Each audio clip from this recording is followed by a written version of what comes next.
She came out to Connecticut to skate with me and Orzi and her and Marty St. Louis were watching some of my, or she was watching my clips and Marty was behind her and he pointed out something to her and they both kind of like, oh, that makes sense, and I think that's helped me become a little bit more explosive of a skater out there. And again, there's always things you're trying to do in the summer to improve upon, and I'm no different than anyone else trying to find ways to get better. Did she put you in stealth mode because you found yourself alone by the net quite a bit here already?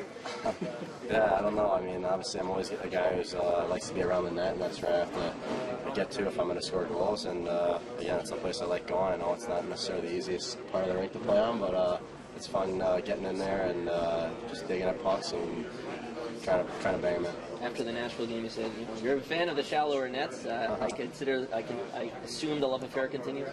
Yeah, definitely. I think being a guy, like I said before, being a guy who's always around the net, I think it's only, like 5 inches or so that comes off, but I don't know if it actually makes a difference, but I think when you feel like you have more space back there, you're able to be a little bit more as far as handling the puck cleanly and maybe taking that extra second to make a play. So I think, again, anytime you can have more room out there as a player, guys are going to welcome that. How much faster are you now?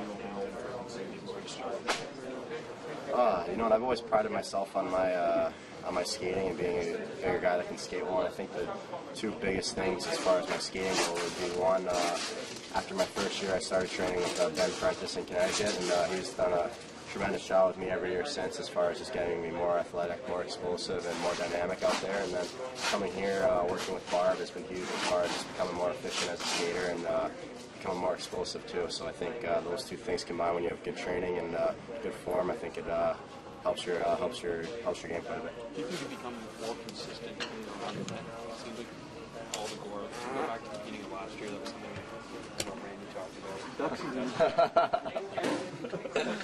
Say that again. I'm sorry. Scoring a lot of these goals and then around the net. Have you been more consistent with that? You know what? That's something I've always tried to do, and I think again, when I've been getting that kind of that power play, consistent power play time, and I think when I started to get that, you kind of maybe pick up little nuances about being in front, positioning your body, and being in a good spot to be able to get those rebounds so they're not jumping by you or your hair off. So I think again, that's something that's definitely helped and translated into my 5-on-5 game. And again, the more you play, the more experience you get, and the more you pick up things as far as going to the net and as far as timing. And again, that's a huge part of the game as well. What Cody just said was